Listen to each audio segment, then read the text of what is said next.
Welcome to the True Health Podcast. I'm your host, Michelle Scarlett, board-certified functional diagnostic nutrition practitioner, business owner, and the woman other high-performing women call when they're burnt out, stuck in survival mode, and ready to get back their life. If you've been told by your doctor that everything looks normal, but you know something's off, if your energy is tanking, your focus is scattered, and your body feels like it's working against you, if you're craving more capacity to lead, to scale, to show up fully in your business and for your family, this is the podcast you've been looking for. Every week, I bring you the real conversations doctors aren't having with you, from the truth about your hormones and metabolism to the deeper root causes stealing your energy. I'll share success stories from women who've completely turned things around and give you the tools and insights I use with my private clients.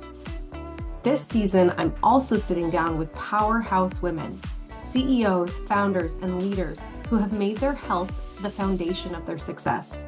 These are the conversations that change lives. So if you want real answers, more capacity, and the kind of results that ripple into every part of your life and business, you're in the right place. Hi, I'm Michelle Scarlett, and this is the True Health Podcast. Today's episode is one I could deliver two very different ways. I could deliver it logically or vulnerably.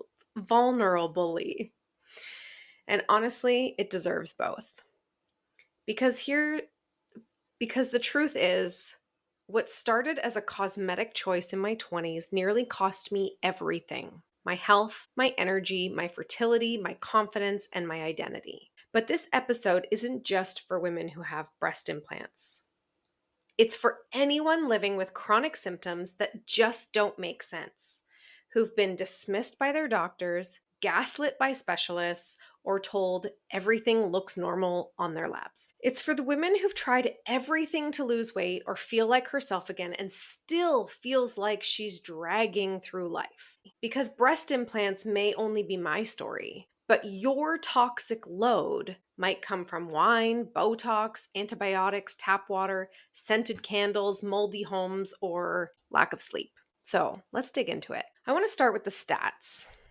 So over 400,000 women in the US get breast implants each year. Nearly 75% of them are between the ages of 20 and 39. Most of them are told implants are safe. I've never heard anybody with implants say their doctor said it wasn't safe. They're told symptoms like anxiety, bloating, fatigue, weight gain have nothing to do with their implants. But as of 2024, there are now over 100,000 formal adverse event reports linked to breast implants, including autoimmune conditions, urological symptoms, infertility, and cancer. And more importantly, there are hundreds of thousands more quietly struggling, not documented, not believed, not healed. But it's changing. The number of women choosing to explant or remove their implants has grown by 30% in the past 5 years as awareness of breast implant illness explodes across social media. And I'm one of them. So I want to tell you a little bit about my story. When I was 25, I got breast implants. They were silicone, they were under the muscle, and my surgeon called them the gummy bear implant, meaning even if they ruptured, it had a texture of a gummy bear so it wouldn't leak silicone into my body. At the time, I wasn't in a grounded place. I wasn't in a peaceful season of life. I was post-breakup, kind of like this newfound freedom, bit of an adrenaline rush. I was looking for empowerment. I was looking for excitement and probably identity. And this is in hindsight. I didn't know I was looking for that at the time. And breast implants seemed like a bold move, something that would make me feel sexy, confident, and just different. I felt fully informed at the time. My surgeon didn't lie. He just didn't tell me the whole truth. There was no mention of long-term health consequences, no talk of what might go wrong. He told me after 10 years, if there was nothing wrong, I could have them for life. They never needed to be removed. It was never an issue if they weren't giving me problems. So I figured that was a great investment. So I got them. And for a while, I was fine. Honestly, I probably said the words it was the best thing I ever did at some point. Until it wasn't. A few years later, I started experiencing chronic bloating and constipation. I was still working in health, so I blamed it on diet. I added fiber, I took magnesium, I bought more supplements, but things gradually got worse. By the time I was in my early 30s, I had over 50 symptoms. Weight loss resistance, my hair was thinning, insomnia, severe bloating after everything that I ate, SIBO, IBS diagnoses, and chronic fatigue, to name a few. And here's the thing, at just 35 years old, my hormone panels came back post-menopausal. So if you're not 100% sure what that means, it means that at 35, my hormone levels were that of somebody over 60. I hadn't had any kids yet, so at that point, it was clear I wasn't going to be having any kids. But I thought that I was doing everything right. I ate clean for years, decades even. I was working with a practitioner, helping myself heal my gut. I had already sort of started the holistic health journey. I was healing my gut. I was balancing my hormones. I was healing my adrenals from chronic stress. And all of those things moved the needle just a little bit. So, yes, did I feel better in terms of constipation? Yeah, that tended to slow a little bit. Did I feel better in my clothes? Yeah, I lost a little bit of weight, felt pretty good. But did I feel like it moved the needle enough to feel fully healed? Doctors told me everything looked normal. You're just stressed. You might feel better with a bit of weight on your body. Oh my gosh, I'll never forget the day my doctor said, you look better with a little weight on your body. And I just thought to myself, this isn't about how I look anymore. This is about how I feel. And I felt like crap. One even suggested that I go on anti-anxiety medication because I was just too stressed out. When I started poking around about breast implant illness, I called my surgeon, the original surgeon who put them in, and his exact words to me were, we don't fix what isn't broken. Meaning, if they're not ruptured and they are not specifically causing an issue in the area of my breasts, they were not going to go in and remove them, even if I asked them to and paid for it. When I brought up the symptoms to other holistic health practitioners, one in particular, she also had implants, said she would never have them removed. She didn't believe that that was a root cause to her health issues, which is interesting now. And I have since unfollowed that woman because I know differently from my own experience and from helping women heal from breast implant illness. But that's just an interesting take. It was so easy to gaslight myself even. Friends would say that it was just me getting older.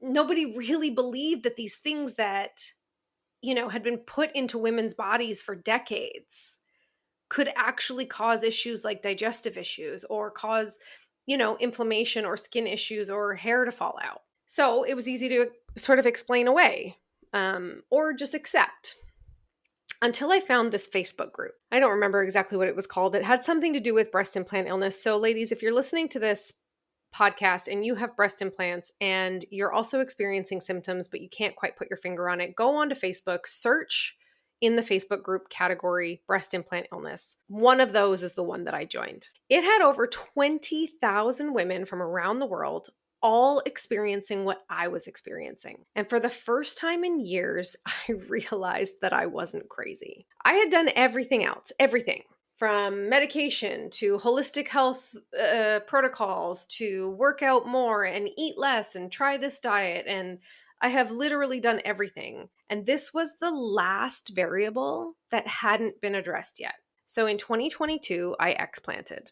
I paid another $12,000 to get these toxic bags removed from my body. I had to seek out a new surgeon. He didn't actually believe me that I had breast implant illness or didn't actually believe that breast implant illness existed. However, he was somebody who I guess capitalized on this new trend of women explanting, which, if I called my original surgeon, I bet he would now be doing the same thing. So that's how little faith I have in the system. Even the assistants in the office who had their breasts done said the same thing. Oh, mine are also recalled and I should get mine replaced. And I was like, mine are recalled, but I'm just going to have them removed. Anyway, I wholeheartedly believed at this point that this was what I needed to do. And the surgeon that I chose, and again, this is for your information if you are somebody struggling with breast implant illness, make sure that the surgeon you choose understands the importance of an en bloc surgery, which means the capsule that surrounds the actual implant after you heal comes out in one piece. It cannot come out in pieces. They have to get every part of it because that is what is absorbing the mold. That is what is absorbing the heavy metals. That is what is absorbing the chemicals that those toxic bags leach into your body. So that has to come out wholeheartedly. And this might sound totally crazy, but before they put me under for the second surgery, for the explant surgery, my surgeon said to me, something along the lines of, you are in good hands. I did a stint in medical school, cardiothoracic surgery. So if I puncture your lung mid surgery, I'll know how to fix it. And then they put me under. I mean, at that point, I had no choice. Like I was, it was just, that sounds so wild to me. But anyway, the point is the surgery is risky. And if that capsule does actually adhere to your rib cage, they do have to scrape it from your ribs. And I'm sorry if that's explicit, but it needs to happen. If you do not take out the entire capsule, you can still be experiencing the same symptoms. So that is why it is important. And that is why I got that explicit with you. Make sure that you are going to a surgeon who has experience doing en bloc type surgery for breast implant or breast explant rather. So in 2022, I explanted. My recovery was easy. It was easier than when I had them in. Not that it was hard either way, but it was easy. I finally started to feel like I was healing. Within days, my husband looked at me and said, "You look more vibrant than I have ever seen you in the 10 years we had known each other." My skin color got better. I went from this really dull kind of tired eyes to bright, vibrant. I can even put the picture on the video version of this podcast. I'll make sure I'll put the picture up. My energy started coming back after a few days. That is what your body can do when when you get out of its own way to start healing. The big reason that sent me down my healing journey was because, after a decade of owning a gym and working out and being lean and eating clean, all of a sudden I was struggling with weight loss resistance. So I gained like 20 pounds and couldn't get it off. No matter what I did, I went vegan and vegetarian and carnivore and, I did all the things. I was working out, I was biking, like 100 kilometers a week. It was crazy what I was doing to my body and it just was not working. Everything I knew wasn't working. After about a month, all of the inflammation and all of the weight came off of my body after having after having my implants explanted. The inflammation left my body like it was waiting for permission to finally go.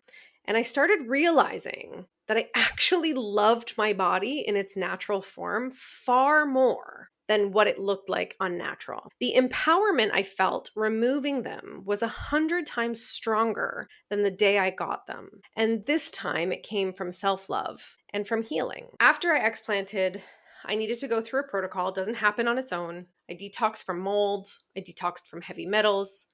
And I finally saw the original gut and hormone protocols hold. They finally started working. My metabolism reset, my cycles normalized, and I was able to conceive healthy babies.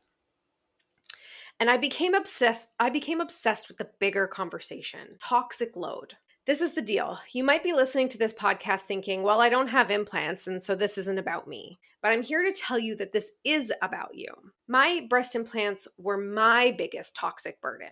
Yours might be Botox. It might be poor sleep. It might be your birth control. It might be mold exposure. It might be drinking wine every night, or heavy metals, or candles, or cleaning products, or ultra-processed foods, or unrelenting stress in your life. It could be from emotional trauma. The issue isn't just the symptom. It is the accumulation. Toxicity builds over time until your body can't keep up. So by the time I was 35, I had accumulated, pesticides in our food, pollution in our air, heavy metals in our soil, tap water, who God knows what's in that. Coloring my hair, doing my nails, working in a gym with rubber and chemicals all day long for decades. Then I put these implants in that just amplified, that just continued the accumulation. It is like pouring water into a glass that's overflowing. My liver just couldn't keep up anymore. And when that burden becomes too much, your liver, your organ responsible for filtering and clearing toxins, starts to struggle. Your liver isn't just a detox organ. It plays a central role in metabolism, hormone regulation, hormone conversion, hormone metabolism, fat burning, and energy production. If your liver is overburdened by toxins, it won't clear excess estrogen, hello estrogen dominance and hormone imbalance. It cannot convert thyroid hormone, so metabolism slows. It cannot process blood sugar efficiently, so leading to weight gain, becoming insulin resistant. And it cannot break down fats and proteins. So you'll have poor digestion, poor cravings. When your liver cannot function, you're ultimately creating an internal terrain that is hospitable for bacteria overgrowth, parasite overgrowth, virus, heavy metals, and more that will just cascade the symptoms of things like autoimmunity, of things like hair loss, thyroiditis, adrenal fatigue, digestive symptoms, hormone imbalance, infertility, etc. An overloaded liver equals a slow metabolism. So if you're doing all the right things, you're eating well, moving your body, taking your supplements, but you're still gaining weight, feeling tired, or feeling like you are always stuck in a plateau, if the only symptom you have is weight loss resistance, maybe we're just a little disconnected from our body and we can work on that. If the only symptom you have is weight loss resistance, I highly urge you to look at your toxic load. I highly urge you to reach out and talk to me about things that might be affecting it, because it is about accumulation. At 25, I felt fantastic with these implants. 10 years later, I had over 50 symptoms. Imagine if I had left them in for another 10 years or another 10 years. It is not just about the implant, it is about the accumulation. And that's why in your 40s, we often see this idea that your metabolism has slowed because your toxic load has just accumulated to the point where it's overflowing and things are slowing down because of that, not because you're 40 plus. So you don't need another cleanse. Oh, certainly not a detox cleanse. You do not need a celery juice cleanse. You don't need a diarrhea tea. You need to reduce your toxic load and support your liver daily. That's the game changer. So you need to start somewhere. So I want to give you some actionable steps to take here when listening to this podcast. So you need to start with your cleaning products. So let's do the external environment. So you need better cleaning products, ones that are natural. There are ingredients that you absolutely need to stay away from. And you can actually download that. I have a whole product swap free download that you can grab. So if you come on over to Instagram, or if you're watching this on YouTube, I'll put the link in the show notes so you can grab it. On Instagram, you can, I think the keyword is detox. So you can come on over to Instagram and comment the word detox. So you want to clean up your cleaning products. You need to increase minerals into your body, trace minerals. So start adding sea salt to your water, add salt to your food. You can actually buy trace minerals as a drop for your water. You need to start hydrating your cells, as they are the foundation of helping your body heal. Okay. You need better products on your skin. You need to start thinking about more organic foods. You need to start getting curious about what it is you're actually consuming, whether it be inside your body or even what you're reading on social media or in the newspaper. Setting better boundaries, asking better questions, investigating a little further. And when your doctor says no, but you still don't feel good, ask more questions. Find a practitioner like me, a holistic health practitioner, a functional medicine practitioner, and start asking questions until you start to understand and you're able to piece together, this sounds like a toxic load issue. And in all honesty, if you download my hormone checklist, you will know if you get 40 or more, you have a toxic load issue. I can guarantee it. So I will also put that in the show notes for you. So what happens when you actually start to reduce your toxic load? You'll lose weight. So for all of the women who are listening to this podcast, often I hear that is your biggest complaint. You start focusing on liver health, it will boost your metabolism way bigger, way faster than your workouts and your diet alone. So you will lose weight. You'll have more clarity, literal brain clarity. You will have no more brain fog. You will increase your vitality, which ultimately increases your confidence and just like feeling like yourself again, especially for those of you in perimenopause and menopause where you feel like your brain just doesn't work the same way it used to. Okay? Even if you're still healing, even if you've tried everything, even if you don't know where to start with reducing your toxic load. So thanks for listening. And if this episode resonated with you at all, please subscribe, share it with a friend, leave a comment. I want to hear from you. Ask me all of the questions and I will guide you in the right direction. Thanks, guys. If this conversation stirred something up in you, if you feel even a little more clear, more curious, or more inspired, share it. Send it to a friend who's been quietly wondering if the way she feels is just how it is now, and tag me on Instagram or LinkedIn at @MichelleScarlett_. I truly love hearing what lands for you. And if something came up during this episode, a question, a symptom, a story, email me directly at michelle@michellescarlett.com. I personally read every message and I'll help you get clear on what you're dealing with and what to do next. You don't have to settle. You don't have to figure it out alone. This is your space to take your health, your life, and your success back into your hands.